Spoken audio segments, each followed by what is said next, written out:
Bom, vamos então aqui ao conto número 4 do livro de contos Deixe o Quarto como Está, do Amilcar Betega. O nome do conto é Insistência e nós temos um narrador em primeira pessoa, não nomeado, que vai dizer: os caras insistiam naquilo, mas eu logo vi que não ia dar certo.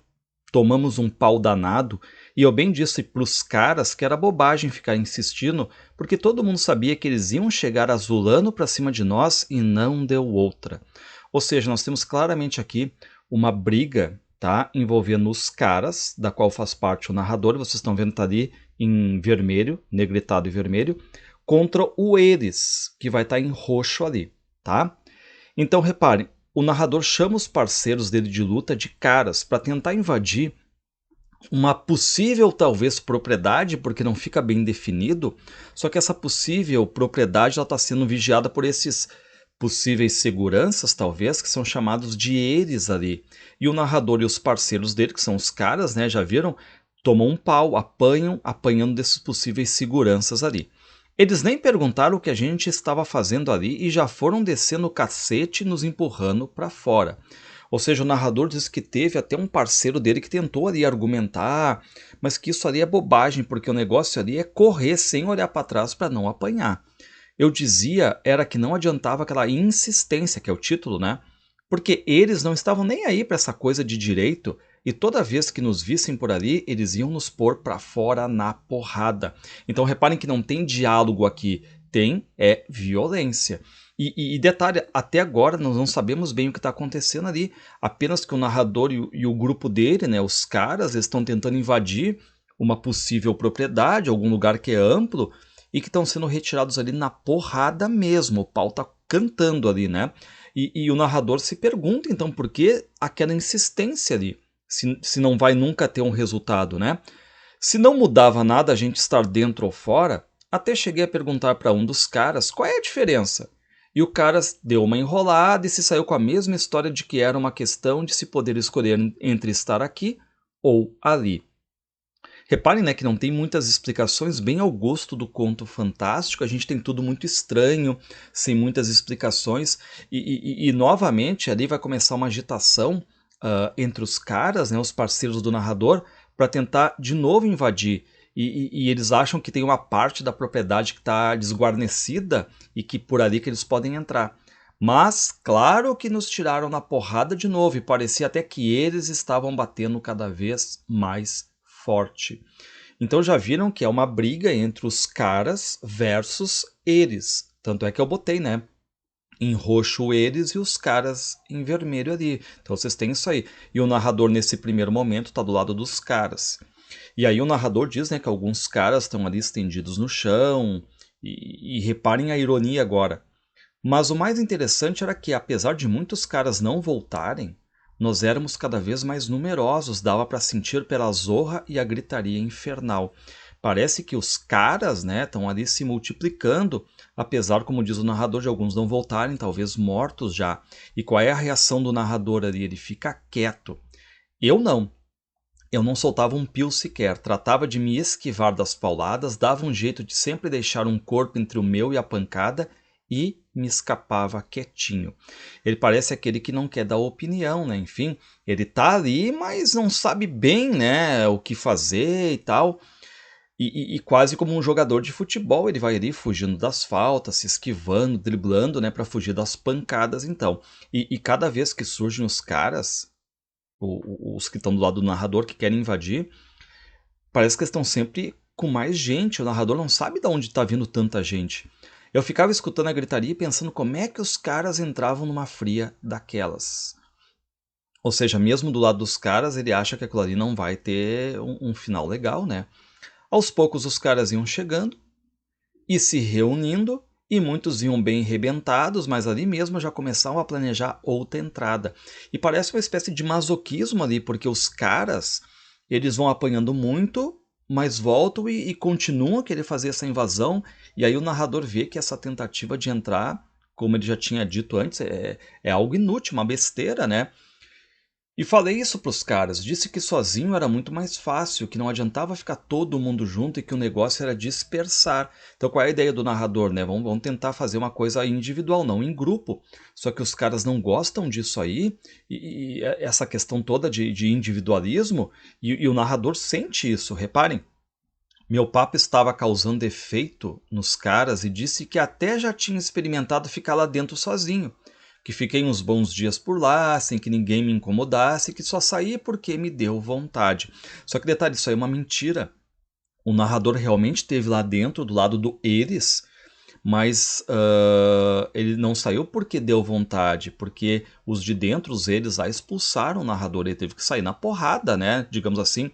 Só que ele vai dizer, mas não houve violência, nem aquela confusão toda que costumava ter quando eles vinham para cima dos caras, ou seja, ele sai, ele é expulso, mas não sai na porrada, né, eu me enganei ali, não sai na porrada, não houve violência, tá?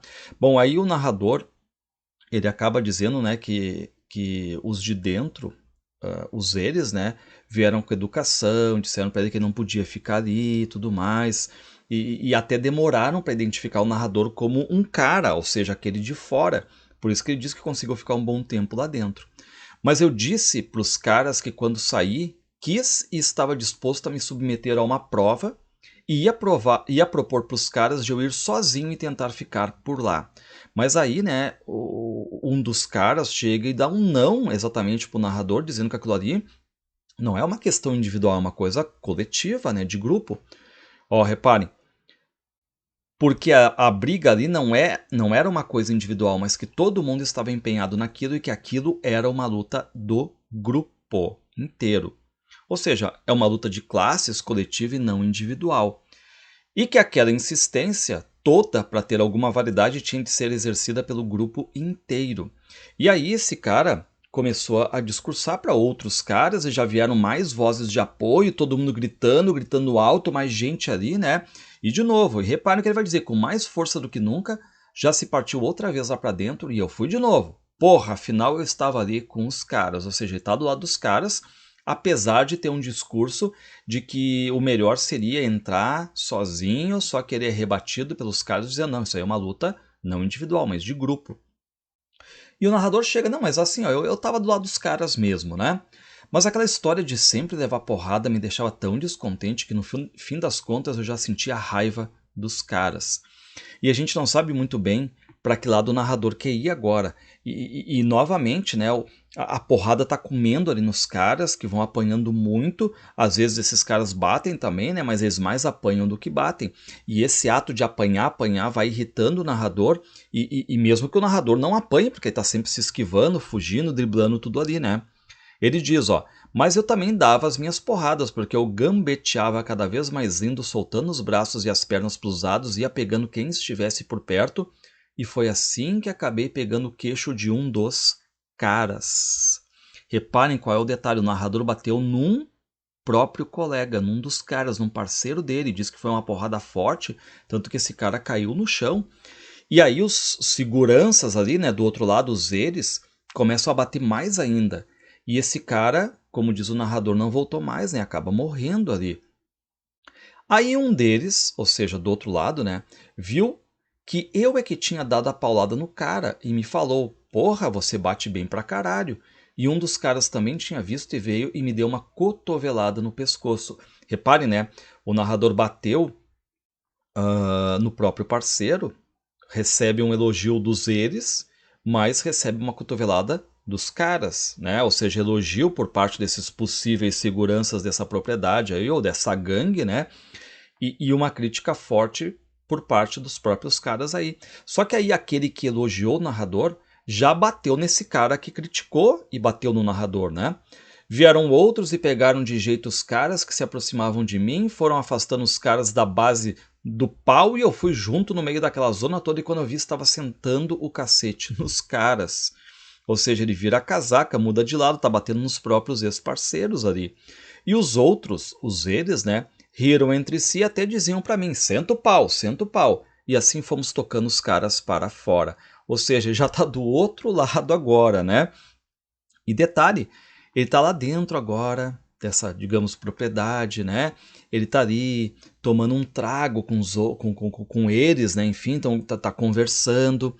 Quando então eu via que aquilo sim é que era a vida e comentava com eles que aquilo era mesmo uma beleza, eles riam e concordavam dizendo que sim. Mas de repente vem a notícia, né, de que tem alguns caras que estão dentro dessa propriedade e que novamente os eles iam ali dar porrada e iam bater neles, né? E eu nunca entendi de onde é que vinha aquele comando pra gente sair atrás dos caras. E eu já saía contrariado por ter de deixar as bebidas nos copos, porque eu não estava nem aí se os caras ficavam ali dentro ou não. Reparem que ele parece meio até alienado, porque não está nem aí para que lado fica, o que importa é ele estar bem, bebendo, aproveitando o descanso ali. E tanto que o narrador tenta falar para os outros que para eles, né, que o lugar é grande, tem lugar para todo mundo, não precisa estar brigando, né? Olha ali, ó, aquilo tudo ali era muito grande, sobrava lugar para todos e ninguém ia se dar conta se os caras estavam por ali. Ou seja, parece ser um local grande que tem lugar de sobra para todo mundo, mas os eles, né, ou os outros, já de novo começam a descer a porrada nos caras e parece também até porque não ser uma briga de gangues, tudo é muito confuso porque nós não temos um esclarecimento. Nós leitores aqui só ficamos especulando, né? E quando eu via, eu já estava batendo nos caras e tocando os caras para fora de novo. E reparem que o fantástico disso tudo é que os personagens estão ali agindo, digamos, por um motivo que nós leitores não sabemos. Eles não questionam isso, apenas vão agindo, agindo, agindo. E esse invade, expulsa acaba virando algo natural. E o narrador, ele torce para terminar tudo rápido, para quê? Porque ele quer voltar a beber, a descansar, mas ele sabe que isso dura muito pouco, porque logo depois já vem os caras de novo, ele tem que ir bater, dar porrada também. Só que aí o narrador começa a se rebelar contra o lado que ele tá agora de novo, né? Que é exatamente o lado dos eles. E ele chega e diz: ó, eu não vou bater nos caras, né? Se vocês querem bater, batam, tudo bem. Agora eu não vou, eu não vou bater em ninguém, eu quero aproveitar. Só que aí um dos outros chega e diz pro narrador, né? Ó, tu não pode ficar ali, né? Ou seja, vai ter que ir com a gente. Eu já ia dizer tudo bem e ir embora, mas aí me deu o estalo e eu disse: como é que eu não posso ficar? Eu posso ficar onde eu quiser. Ou seja, parece ali aquela questão do narrador agora se rebelando, né? Falando alto, dizendo que tem direitos, só que esse outro diz que ele não tem direito nenhum e o narrador quer saber por que, que ele não tem direito. E aí o outro nem responde e já vai para cima do narrador. Reparem que aqui é basicamente uma falta de diálogos. É a coisa na porrada mesmo, ou seja, não há um diálogo, não há um entendimento a partir da voz, da fala, do diálogo, e sim sempre a partir de uma violência bruta. Mas eu nem saí do lugar, apenas ginguei na frente dele, me desviando dos golpes. Acho que ele se sentiu envergonhado diante dos colegas por não ter me acertado nenhum golpe, e se aproximou e falou num tom de voz baixo: você tem que ir para fora daqui, se tentar ficar não vai ter sossego. E aí o narrador ele fica olhando para esse outro, né? Só que esse outro agora começa a ameaçar o narrador.